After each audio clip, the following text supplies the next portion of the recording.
America, this is genius. This is so amazing. We don't have these in the UK. American supermarkets are actually crazy. What do you mean? You can get something to eat, you can go to the bank, you can go shopping. Okay, wow. Guys, America is amazing. Like, what is this? It's an escalator for the cart, so hang on. And the cart goes up with us. America even has drive-thru cash points. America is living in 3026. A vending machine for Cheesecake Factory. A vending machine for breakfast sandwiches. I am with Lani and Sav, and we're driving this. He's not even driving! Like, there's even a driverless car. Look, there's no driver. I got a No Scotland, no party, bro. Brilliant, Rex. It's gonna come and crash. Oh, it blinks. It blinks. Hi, friend. They arrived already convinced of something, a belief reinforced by hundreds of videos scrolled past at midnight, that America, the version shown online, had to be exaggerated. A story dressed up for the algorithm, sold a little too well to be entirely true. Back home in Britain, the warning gets passed along before every trip, quietly, almost like a courtesy. Don't expect too much, reality never quite matches the footage. That was the mindset most of these travelers carried through customs. Polite skepticism, already braced for disappointment. What no one warned them about was how that skepticism would come undone. Not all at once, not in some single overwhelming moment, but in pieces, through things too small to justify the reaction they caused. A car window rolling down to collect medicine without a single step taken outside the vehicle. A car gliding forward with no hands on the wheel and no one in the driver's seat. A stadium that opened up less like a venue and more like a city folded inside itself.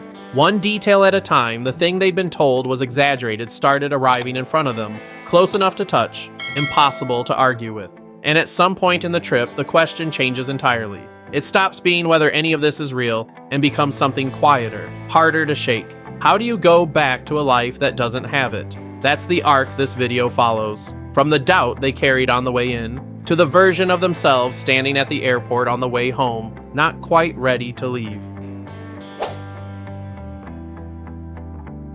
To the outside eye, the drive-thru pharmacy looks like a punchline. A joke about a culture too impatient to walk 20 feet into a building. British visitors film it the same way they'd film a novelty. Amused, slightly incredulous, waiting for someone to explain why anyone would need this. A window rolls down, a card goes in, medicine comes back out. No parking, no waiting room, no interaction beyond a few seconds of conversation through glass. It looks less like healthcare and more like fast food. And for a first-time visitor, that resemblance is exactly what makes it feel absurd. But absurdity has a way of dissolving the moment it's actually needed. Ask any parent who has driven 3 sick children to a pharmacy on a bad day and the joke stops landing. A small, crowded waiting room stops being an inconvenience and starts being a risk. A room full of people who are sick, coughing, contagious, sitting shoulder to shoulder with an infant who has no immune defenses to speak of yet. In places without a drive-thru option, that scene repeats itself every flu season, every winter, every time illness moves faster than good judgment. The choice isn't between convenience and inconvenience. It's between exposure and staying in the car. That's the version of America a drive-thru pharmacy quietly protects against. Not laziness, but friction removed from exactly the moments when friction costs the most. A parent running a fever doesn't have to get 4 children out of car seats to pick up a prescription. Someone recovering from surgery doesn't have to walk. An elderly person with a weakened immune system never has to stand in a room with strangers who are visibly unwell. The entire system was built around an assumption most other countries never made, that healthcare access shouldn't require getting out of the car in the first place. And once a visitor understands that, the rest of the drive-thru world stops looking like a gimmick and starts looking like a philosophy. Banks with teller windows built for a car, not a person. Coffee ordered without ever removing a seatbelt. Entire categories of daily life. Errands that once meant parking, walking, waiting, reparking, folded down into a single pass through a lane. It's not that Americans refuse to walk. It's that somewhere along the way, an entire country decided convenience wasn't a luxury to save for special occasions. It was something to build into the ordinary 10 times a day without anyone having to ask for it. That's the part visitors rarely mention when they first film these windows, laughing. They come back to it later, usually after they've needed it themselves. After a sick morning, a long week, a moment when getting out of the car was the last thing they had energy for. It's a small thing to notice, but it's the kind of small thing that quietly changes what a person expects from their own country once they're back in it. The drive-thru wasn't ever about not wanting to walk. It was about never being made to choose between feeling unwell and getting what you needed anyway. The first reaction is almost always the same, and it isn't wonder, it's fear. A car pulls up, the door unlocks on command, and the passenger climbing in realizes there is no one behind the wheel to climb in with them. For a visitor who has spent a lifetime trusting a human being with that responsibility, the empty driver's seat doesn't read as innovation. It reads as a small, specific kind of danger. The instinctive animal discomfort of surrendering control to something that isn't supposed to be able to see, judge, or react the way a person does. That fear rarely lasts the length of the first ride. It survives the pickup, maybe the first turn, and then it starts running into evidence it can't argue with. The car checks both directions before pulling out, the way a cautious driver would. It slows for a pedestrian stepping off a curb before the pedestrian has fully committed to crossing. It waits its turn at a four-way stop with more patience than most human drivers manage on their best day. Nothing about the ride feels reckless. If anything, it feels almost overly careful, as if the vehicle has nothing to prove and no reason to hurry.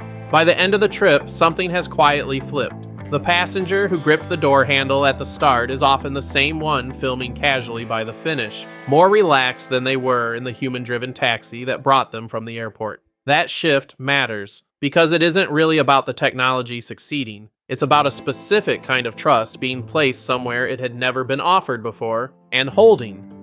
What makes the moment land harder is realizing how far past the demonstration stage this already is. These aren't a handful of test vehicles circling a closed course for cameras. In the span of under 2 years, the number of paid, driverless rides completed every week in American cities went from roughly 50,000 to 500,000, spread across 10 cities and growing. This isn't a preview of a future technology. It's a transportation system already running, already carrying strangers to work and dinner and the airport on a scale most visitors never expected to encounter outside a research lab. And that's the detail that tends to stay with people longer than the ride itself. Somewhere in the middle of that short, quiet trip with no driver to talk to and no reason to feel as calm as they did, a visitor from a country where this technology doesn't yet exist has to sit with an uncomfortable kind of realization that going home might mean stepping back into a car with someone at the wheel, and for the first time wondering if that's actually the safer option. Walking up to it, nothing looks out of the ordinary. A large building on the edge of a city, the kind of structure a visitor expects to recognize instantly. A stadium, the sort found in nearly every country that follows sport. The assumption is simple. Buy a ticket, find a gate, walk to a seat, watch a game. There's little reason to think the experience will be anything other than familiar, just bigger, because everything in America is bigger. That assumption survives right up until the doors open. What waits inside isn't a concourse leading to a seating bowl. It's something closer to an indoor city. Storefronts that could belong to any shopping mall, a coffee shop, what looks, unmistakably, like an Apple store.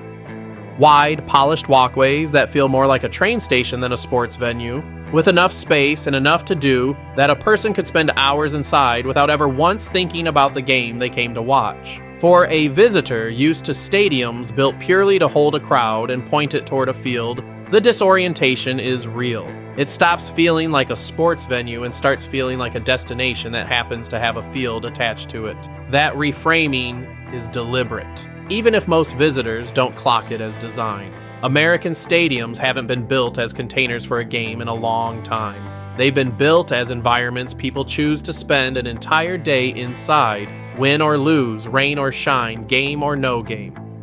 Retail, food, air conditioning, climate-controlled comfort, in the middle of a 100-degree afternoon. All of it exists because the modern American stadium isn't competing with the stadium down the road. It's competing with staying home and watching on a screen. And the only way to win that competition is to make the building itself worth the trip. It's why a visitor can step outside into 35-degree heat, sweating through a walk across the parking lot, and then step through a single set of doors into something closer to a refrigerator, cold enough to need a jacket, comfortable enough to forget, briefly, that the outside world is a furnace. That contrast isn't an accident of engineering, it's the entire point. Comfort, at a scale most countries reserve for enclosed arenas in temperate climates, applied instead to buildings the size of small cities holding tens of thousands of people at once. By the time the game actually starts, something has shifted in how the space is understood. It isn't a stadium with some extra amenities bolted on. It's a small, self-contained world that happens to have sport at its center. One where a visitor could arrive hours early, eat, shop, cool off, and still feel like they hadn't missed anything. Because in a very real sense, none of that was separate from the experience. It was the experience. And that's usually the moment a visitor stops comparing it to anything back home, because there's nothing back home quite built to compare it to.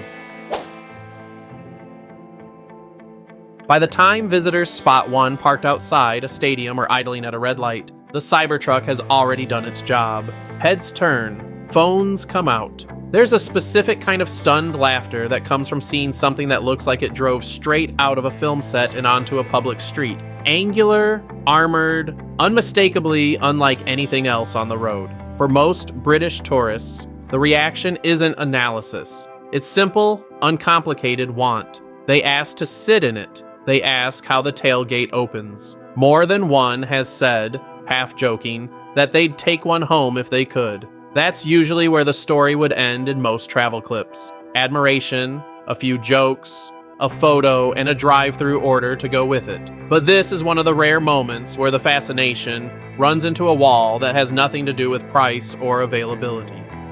It isn't that Europeans can't afford this truck, or that it hasn't launched there yet. It's that, as designed, it currently cannot be legally registered or driven on public roads anywhere in the European Union or the UK, not unreleased, not delayed, actively unable to meet the standard. The reason has nothing to do with horsepower or battery range. European vehicle law has spent decades built around a single principle, protecting the person outside the car as carefully as the person inside it. Every panel, edge, and mirror on a vehicle sold there is required to curve enough to reduce injury in a collision with a pedestrian or cyclist. The Cybertruck's stainless steel body, built from sheet metal too rigid to bend into that kind of curve, runs directly into that rule. Not as an oversight, but as a fundamental clash between two different ideas of what a safe vehicle should look like. What makes this land differently than a simple technical footnote is who else has said no to it. It isn't only European regulators. The US military's own customs authority in Europe has told American service members stationed there not to personally import one because it cannot be registered for road use under any circumstance currently available. When an organization built around American vehicles, run by Americans, tells its own people not to bring one into Europe, it stops looking like bureaucratic caution and starts looking like a genuine, unresolved disagreement about what a road legal vehicle is supposed to be. And that's the detail that tends to sit with visitors longer than the truck itself.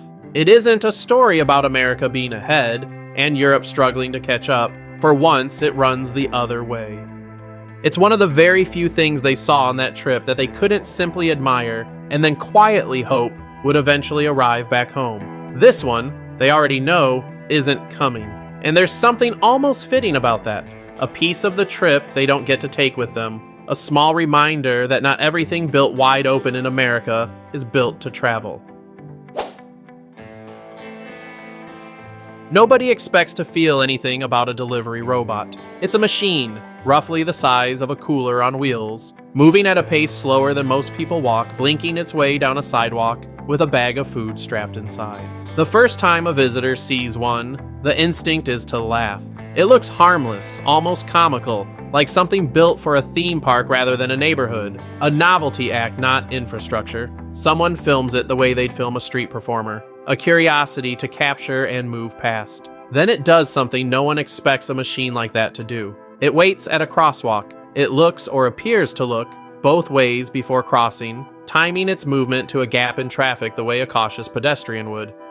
It follows someone for a few feet, not out of malfunction, but because its route happens to overlap with theirs, and there's a strange, unplaceable moment where a person has to remind themselves that the thing trailing behind them isn't curious, isn't aware, isn't anything at all beyond code executing a delivery route. Knowing that doesn't fully cancel out the instinct to say goodbye to it anyway, half joking, when it finally turns off toward its own destination. That instinct is worth sitting with for a second, because it says something most visitors don't expect to learn about themselves on a trip built around food, weather, and time zones. Somewhere between the sidewalk and the front door, a machine with no face and no voice manages to register briefly as something almost alive. Not because it's sophisticated in any dramatic sense, but because it moves through the world the way a person would, cautiously, predictably, considerately. And something in the human brain responds to that rhythm whether or not it understands what's actually producing it. For the people who live alongside these robots every day, none of this registers as remarkable. Nobody in line at a coffee shop looks up when one rolls past the window. Nobody crosses the street to get a closer look. It has become part of the texture of the block, the same way a mail carrier or a delivery van has. Noticed only in the specific moment it's needed, invisible the rest of the time. That gap between a visitor filming in disbelief and a local not looking up at all is really the story underneath every fact in this video. What feels like the future to one person is simply Tuesday to another, and that's usually the last thing a visitor is thinking about on the way to the airport. Not the robot itself, but what it represents about how far ahead of expectation the smallest, most unremarkable details of daily life here have quietly moved. It wasn't the size of the country that stayed with them or the scale of anything they'd been told to expect. It was a machine the size of a cooler, doing something as ordinary as delivering lunch, managing to look both ways before it crossed the street. Small enough to miss entirely. Strange enough, once noticed, to make someone wonder what else they walked past all week without realizing it was already the future. By the time the trip is over, something has quietly rearranged itself in the way these visitors talk about the country they came to see. It didn't happen in one single overwhelming moment. No single fact on this list was, on its own, enough to change a mind that had arrived already convinced it knew better. It happened the way most real shifts in belief happen. Slowly, through small things, none of them dramatic enough to notice on their own, all of them adding up to something that was impossible to ignore by the end. A car window that saved a sick parent a walk they didn't have the energy for, a driver's seat that stayed empty and somehow felt safer for it, a building that turned out to hold an entire world inside it, a truck that no law back home would ever let them keep. A machine the size of a cooler, looking both ways before it crossed the street. None of these things, described on their own, sound like they should matter, but strung together across a single trip, they stopped being isolated curiosities and started looking like evidence of something larger, a country that had quietly built convenience, scale, and forward motion into the ordinary texture of daily life, without asking anyone to notice or applaud it. What makes this particular kind of surprise different from most is what it replaces. These visitors didn't arrive expecting nothing and leave impressed. They arrived expecting exaggeration, certain that whatever they'd see in person would be a smaller, more disappointing version of what they'd watched online. Instead, they found the opposite problem entirely. Reality that outpaced the hype. Footage that had actually undersold the thing it was trying to show. That's a rarer experience than it sounds, and it tends to leave a different kind of impression than simple admiration does. It leaves doubt about their own assumptions, which is a far harder thing to shake off at the airport than a good vacation. Because that's really where this ends. Not with a list of impressive inventions, but with a version of these visitors standing at their gate, luggage checked, boarding pass in hand, running through everything they'd seen and quietly wondering how much of it they'd be able to explain to people back home who hadn't been there to feel it themselves. Some of it would translate. Some of it, they already suspected, wouldn't. The kind of thing you have to experience firsthand to understand why it mattered at all. So the question worth sitting with isn't whether America is impressive. Enough people already agree on that to make the conversation uninteresting. The more interesting question is the one these visitors carried home.